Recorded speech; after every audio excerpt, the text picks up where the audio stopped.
শিলচর শহরে ব্যস্ততম road national highway point থেকে শিলচর মেডিকেল রোড পর্যন্ত রাস্তার বেহাল দশা। শিলচর শহরে ব্যস্ততম রোড ন্যাশনাল হাইওয়ে পয়েন্ট থেকে মেডিকেল কলেজ পর্যন্ত রাস্তার অবস্থা বেহাল।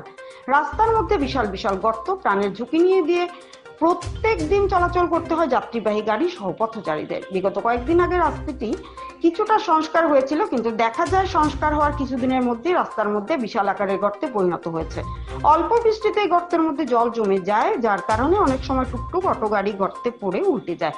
এর কারণে অনেক যাত্রী আহত হয়েছেন। কিন্তু দেখার বিষয় হলো কাজ করার কিছুদিন হওয়ার পর কিভাবে রাস্তা ভেঙে যাচ্ছে এবং রাস্তার মধ্যে বিশাল আকারে গর্তে পরিণত, এটা দেখে বোঝা যাচ্ছে রাস্তার কাজ অতি নিম্নমানের করা হয়েছে।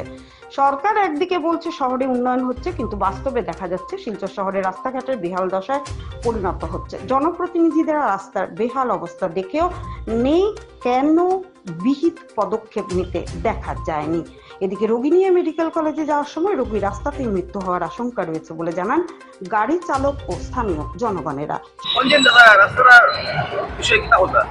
রাস্তাটা তো খুব খারাপ, মাঝে তো কাজ হইলো, কাজ হইলে তো মোটামুটি ঠিক হয়েছিল, কিন্তু আবার বৃষ্টি দিয়ে রাস্তাটা আবার খারাপ হয়ে গেছে। এখানে টুকটুকি পাল্টি খায়, এরপরে এইখান থেকে এই দিক থেকে ক্রসিং হয়ে যায়, এই দিক থেকে ক্রসিং হয়ে যায়, গাড়ি যাওয়া আসা খুব খুব খুব কষ্ট।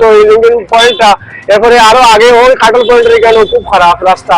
কাজে এটা রাস্তাটা সরকারে কিতা করতে জানি না, তাই তো কাজ করাইরা, কিন্তু কিরকম করাইরা আমরা কিছু বুঝতাম পারি না। নমস্কার, আমার এই বক্তব্য রাস্তাটা ঠিক করে দেয় তাড়াতাড়ি, আর আমরা যাতে চলতে পারি ভালো মতো, ওইটাই আমার অনুরোধ। কাটল পয়েন্টের এখানে খুব খারাপ, আর লিঙ্ক রোড পয়েন্টের এখানেও খারাপ, এরপরে ওই ন্যাশনাল পয়েন্টের এখানেও খারাপ, আর মেডিকেলের দিকেও খারাপ। প্রায় জায়গায় খারাপ আছে, জায়গায় জায়গায় বাংলা গাড়ি চালানি খুব অসুবিধা, টুকটুকি তো বহুত কষ্ট। গাড়ি পাল্টি খার, লিঙ্ক রোড পয়েন্টেও গাড়ি পাল্টি খার, ওইখানেও মুখেও পাল্টি খার গাড়ি, অনেক গাড়ি পাল্টি যাইতে আছে। কাজ তো হয়েছে, কিটা কাজ হয়েছে এটা তো আর আমরা বুঝিয়ান না, কিটা কাজ হইলো।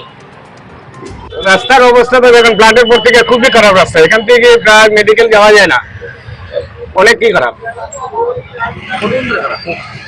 প্রায় 2 মাস থেকে খারাপ। রাস্তার মধ্যে ঠিক হওয়ার পরে তো জলে তো রাস্তা নিচে কি সব, হাত ভালো হইলে তো আর রাস্তা খারাপ হয়নি। আপনারা আমরা তো অনেক অসুবিধা, অনেক সময় পেশেন্ট নিয়ে গেলে বা বয়স্ক মানুষ নিলে অনেক ধরনের আমরা গালি শুনতে লাগে। আমরা ড্রাইভার ভালো না, গাড়ি খারাপ চালাই।